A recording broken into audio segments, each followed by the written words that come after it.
Hello everyone. हाँ जी बच्चे, एक बात बताओ, आप लोगों ने बहुत अच्छी तरह से अपनी प्रिपरेशन कर ली है, आप लोग अच्छी तरह से रिवाइज कर चुके हैं। अब जो सबसे ज़्यादा इम्पॉर्टेंट चीज़ है वो ये है कि आप अपने एग्ज़ाम के टाइम पर कैसे पेपर को टैकल कर रहे हैं, कैसे आप अपना टाइम मैनेजमेंट कर रहे हैं। तो मैं आपके सामने स्ट्रैटेजी अपनी, जो हम अपने पास क्लास में भी बात करते हैं, मैं उसको एक बार फिर से आपको याद दिला रही हूँ। आप इस स्ट्रैटेजी के अकॉर्डिंगली भी पेपर कर सकते हो, या अगर आप चाहते हो तो इसमें थोड़ा मोड़ा चेंज भी कर सकते हो। ठीक है, तो एक बात बहुत ध्यान रखना कि जब आपको पेपर मिला, आपको जो स्टार्टिंग के 15 मिनट्स हैं, वो स्टार्टिंग के 15 मिनट्स आपको डिस्क्रिप्टिव वाला जो क्वेश्चन पेपर है वो पढ़ना है। मतलब आपके पास में एक एमसीक्यू है जिसको आपको 30 मार्क्स के लिए प्रिपेयर करना है, 30 मार्क्स का एमसीक्यू का शीट है, और आपके पास 70 मार्क्स का आपको डिस्क्रिप्टिव पेपर करना है, राइट। तो आप सबसे पहले क्या करो, अपने इस 15 मिनट्स को बहुत अच्छे से यूटिलाइज करो, बहुत ध्यान से आप क्वेश्चन पेपर पढ़िए, और उस क्वेश्चन पेपर में से आप कोई से 3 क्वेश्चंस, बट प्लीज कौन से वाले 3 क्वेश्चंस जो आपको सबसे अच्छी तरह से करने आते हैं, आप वो वाले 3 क्वेश्चंस को सॉर्ट कर लीजिए, राइट। आप सबसे पहले यही वाले 3 क्वेश्चंस एग्जाम के अंदर करेंगे अटेम्प्ट, जो आपका 42 मार्क्स का पेपर है। ये 42 मार्क्स का पेपर सबसे अच्छा अपना प्रेजेंट करो। आप कीवर्ड्स मार्किंग करोगे, कीवर्ड्स को साथ साथ में अंडरलाइन करते चले जाओगे। साथ साथ अंडरलाइन करना प्लीज बाद के लिए मत रोक करके रखना, बाद में कई बार टाइम नहीं मिलता है आपको, राइट। आप अगर कहीं पे कोई लिमिट्स है, मान लो कोई इंटरनल ऑडिट का क्वेश्चन आया, उसके अंदर कोई लिमिट्स है, आप उसको अंडरलाइन कर दीजिए, आप कीवर्ड्स को अंडरलाइन कीजिए। आप स्टैंडर्ड ऑन ऑडिटिंग के ऊपर बेस्ड कोई क्वेश्चन है तो आप उसके आंसर के अंदर ऐसे का नंबर लिखिए, आप उसके अंदर अच्छी तरह से उसका नाम लिखिए, उसको अंडरलाइन कीजिए। आपको एग्जामिनर को शो करना है कि yes you know the things, आपको सारे कीवर्ड्स पता, आप उसको कीवर्ड को अंडरलाइन कीजिए। तो जैसे हम लोग अपने कीवर्ड्स आइडेंटिफाई करते हैं क्लासेस करते हुए, उसी तरह से आप अपने कीवर्ड्स को अंडरलाइन करेंगे। ये नहीं कि पूरा पूरा लाइन आप अंडरलाइन कर दीजिएगा, जस्ट द कीवर्ड थिंग, ठीक है। अगर आप पॉइंट वाइज बना रहे हैं, आप पॉइंट वाइज आंसर्स बनाइए, जैसे एडवांटेजेस वाले हो गए क्वेश्चंस, या आपके पास में जहां पे आपको फैक्टर्स लिखने होते हैं तो वहां पे तो आप पॉइंट वाइज ही बनाकर चलेंगे। केस स्टडी के अंदर या तो आप वही जैसे हम स्मॉल पैराग्राफ्स के अंदर उसको डिवाइड करते हैं वैसे करके कीजिए, या आप उसको भी पॉइंट वाइज बना सकते हो, नो प्रॉब्लम एट ऑल, ठीक है। वैसे केस स्टडी के अंदर वही की प्रोविजन, फिर उसके बाद केस, उसका एनालिसिस, प्रेजेंट केस में क्या हुआ और कंक्लूजन वाली चीज, हम जितने केस स्टडीज स्टैंडर्ड्स बेस्ड है उसके हिसाब से करेंगे।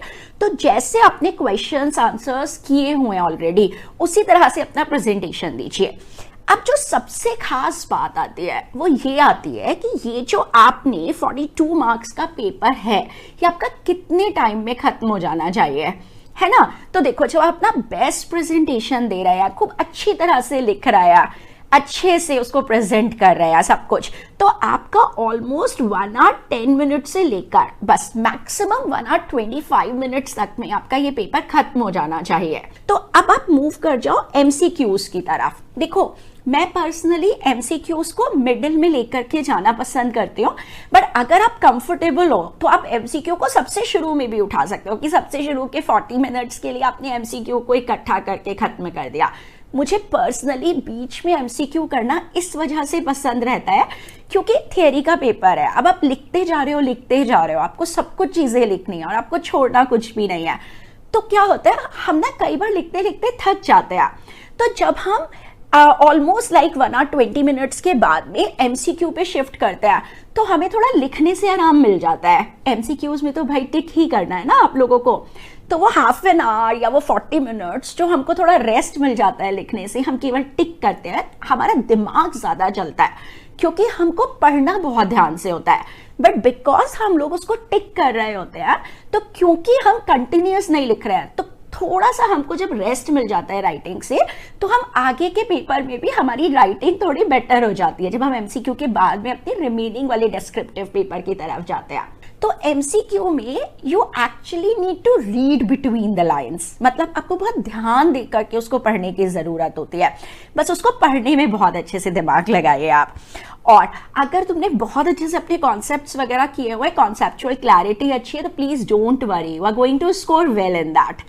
अब आप एक बात ये देखो कि आपका तकरीबन लाइक 2 आवर एंड 10 मिनट्स के अराउंड आपका खत्म हो गया होगा, या 2 आवर एंड 20 मिनट्स भी हो सकता है आपके पास खत्म हो गया हो। सो इससे में मगर आपने जो अपना पेपर कर लिया है वो आपने बहुत अच्छे से पेपर कर लिया अपना 72 मार्क्स का, तो आपको बिल्कुल घबराने की जरूरत नहीं है। जो 2 क्वेश्चंस आपके बचे भी हैं, लाइक कि आपके पास जो 28 मार्क्स के 2 क्वेश्चन बचे हैं, उसके लिए भी आपके पास में आराम से लाइक 45 मिनट्स टू 1 आवर के करीब करीब आपके पास में निकल जाता है ना। तो बस इस बात को आपको ध्यान में रख करके चलना है कि हाँ इतना टाइम है अभी मेरे पास में। एंड देन अब आप वो रिमेनिंग वाला पेपर करना स्टार्ट करो, उसमें भी कीवर्ड्स को अंडरलाइन करो। कई बार क्या होता है लास्ट तक आते आते हमारे पास थोड़ा सा टाइम कम बचता है, लास्ट के 5 मिनट मुझे लगता है एक बार चीज़ों को ना चेक करने के लिए रख लेना चाहिए कि कोई क्वेश्चन छूटा तो नहीं है। हाँ चलो मैंने अगर कोई एक्स्ट्रा शीट ली थी तो उसको मैंने टाई ठीक से कर दिया है या नहीं कर दिया है, इस तरह की चीज़ों के लिए। तो है क्या, अगर आपको लास्ट में लगता है कि नहीं आप पेपर नहीं कर पा रहे हैं पूरा, आपको आता पूरा है मगर आपको लिखने के लिए टाइम कम मिल पा रहा है, तो आप क्या कर सकते हो, आप थोड़ा सा एक्सप्लेनेशन कम कर दो, आप पॉइंट्स में लिख दो, आप मेन कीवर्ड सारे के सारे लिख दो।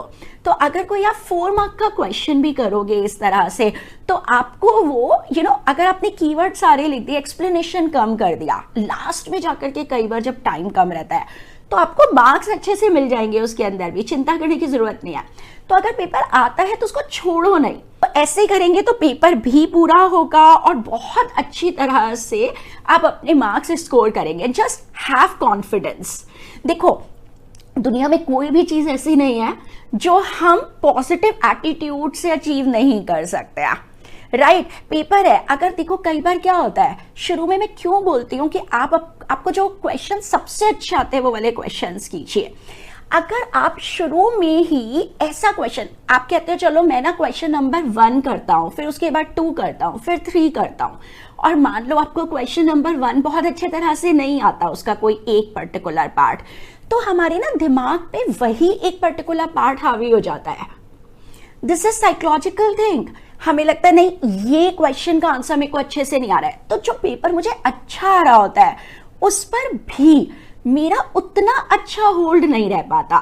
तो दैट इज द रीजन कि स्टार्टिंग में अगर हम अपना बेस्ट प्रेजेंटेशन एग्जामिनर को दिखाएंगे, स्टार्टिंग में हम अपना जो हमें बेस्ट क्वेश्चंस आते हैं, सबसे अच्छी तरह से जो क्वेश्चंस आते हैं वो वाले क्वेश्चंस करेंगे, राइट। तो इससे हमारा खुद का जो खुद का हमारा जो मॉरल है वो बूस्टअप होएगा और हम आगे का पेपर भी बहुत अच्छे से कर पाएंगे। इसी वजह से मैं बोलती हूँ सबसे पहले सबसे अच्छा जो क्वेश्चंस आपको आते हैं उनकी तरफ आप ज्यादा ध्यान लगाइए। और पता है होता क्या है, जैसे आपके 2 आवर्स के लगभग होने वाले होते हैं और आपको पता चलता है आपने 72 मार्क्स का पेपर बहुत अच्छे से खत्म कर लिया है, तो हमारे दिमाग पे एक पॉजिटिव सा इंपैक्ट आता है, राइट। तो हम जो रिमेनिंग पेपर है वो भी ना कि बस अब तो बचा ही कितना है, जरा सा तो बचा है, दैट्स इट, और हम वो भी बहुत अच्छी तरह से करते चले जाते हैं। सो देखो इट्स अ माइंड गेम, अपने माइंड में निगेटिविटी को बिल्कुल हावी मत होने देना, and I am sure you are going to do very well in the exams, और बहुत अच्छे से आप लोग मार्क्स लेकर के आओगे, ठीक है। गॉड ब्लेस यू बेटा।